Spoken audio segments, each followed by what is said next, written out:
मेरा नाम अब्दुल रशीद है, विधानसभा क्षेत्र सरदारसर, डिस्ट्रिक्ट चूरू, राजस्थान। और ये एक डेजर्ट एरिया है। ये बीकानेर रियासत, जब देश आज़ाद नहीं हुआ था तो बीकानेर रियासत का महाराज गंगा सिंह जी के सपूत्र सरदार सिंह जी के नाम से बसा हुआ है। और इस कॉन्स्टिट्यूंसी से हमारे वहाँ से काफ़ी बड़े लीडर हैं जो सेंटर में भी रहे हैं। दौलतराम सारण जो बड़े किसान नेता थे, और चंदनमल बैद जो वहाँ से राजस्थान सरकार में वित्त मंत्री भी रहे हैं।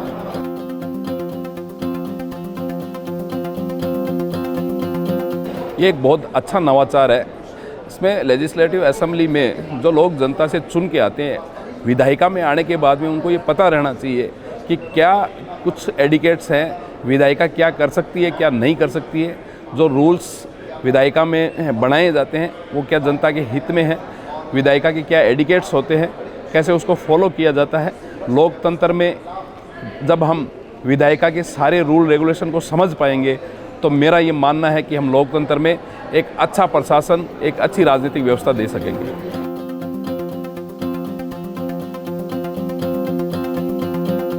ये एक बहुत अच्छी शुरुआत है। ये इस देश में बहुत पहले शुरू हो जानी चाहिए थी, क्योंकि 1947 के बाद इस देश ने लोकतंत्र की फिलॉसफी को फॉलो किया है।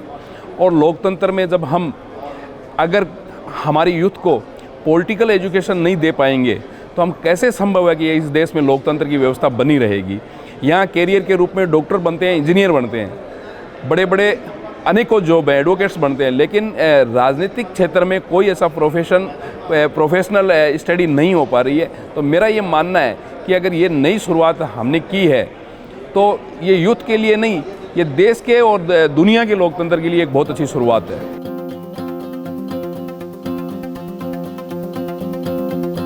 जीवन में आप किसी भी क्षेत्र में जाओ, चुनौतियाँ आपको मिलती रहेगी।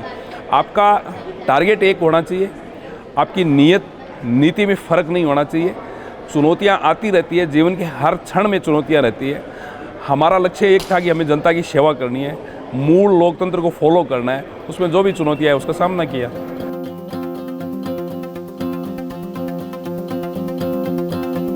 जब हम इस फील्ड में आए तो हम हमारी इच्छा से नहीं आए, हमने लोगों की सेवा की।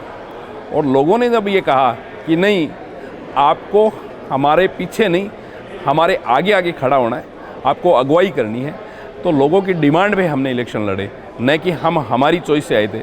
और फिर लगा कि जब हम इलेक्शन लड़े और इलेक्टेड हुए तो हमें लगा कि हम किसी पद पे है और इस पद पे रह के हम जनता की अच्छी सेवा कर सकते हैं। तो फिर हमने इस फील्ड को बखूबी इसको फॉलो कर लिया।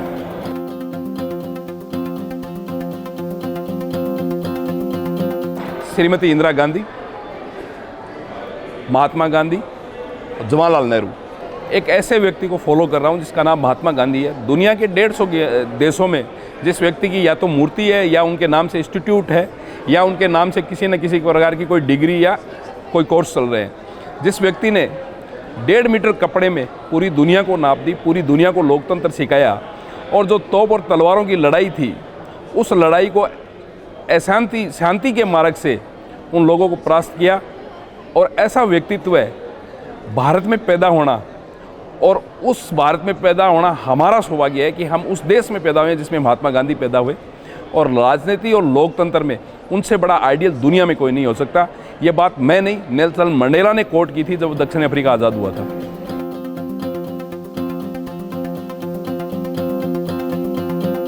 भारतीय लोकतंत्र की सबसे अच्छी जो व्यवस्था है वो ये है कि भारतीय लोकतंत्र को अभी भी कैटेगरी में डिवाइड नहीं किया गया है। भारत का लोकतंत्र है, उसकी मूल जो भावना है कि राजा से लेकर रंक तक वोट का अधिकार सबको है, कोई कैटेगरी डिवाइड नहीं है। इसलिए हर व्यक्ति के जो वोट की जो वैल्यू है उसे उसको लगता है कि इस लोकतंत्र में मेरा उतना ही हिस्सा है, जो इस देश के प्रथम नागरिक का जो हिस्सा है वही अंतिम व्यक्ति का हिस्सा है। ये भारत के लोकतंत्र की सबसे अच्छी व्यवस्था है।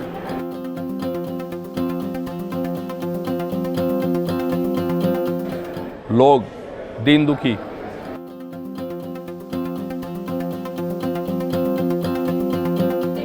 जब लोग आते हैं और अपनी तकलीफ बताते हैं तो उस तकलीफ़ को हम अपने अंदर लेके ये सोचते हैं कि इस जिस तकलीफ वो जो तकलीफ़ बता रहा है, जो प्रॉब्लम्स वो बता रहा है, वो प्रॉब्लम्स उसकी नहीं है, वो मेरी खुद की है। तब ये महसूस होता है, एक शरीर में एक सिरन सी पैदा होती है कि इस प्रॉब्लम को हम जल्दी शॉर्ट आउट करें।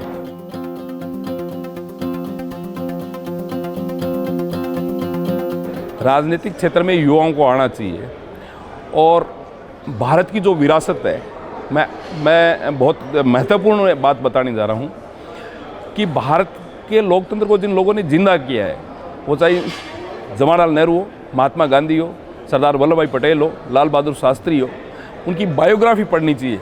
उन्होंने जो संघर्ष किया, हज़ारों साल तक ये देश रियासतों में बंटा रहा, राजाओं का राज था और ऐसे लोग थे, गरीबी यहाँ पे नीचे तक फैली हुई थी, एजुकेशन का नामो निशान नहीं था। ऐसे लोगों को लोकतंत्र के लिए मोटिवेट करने वाला देश है ये।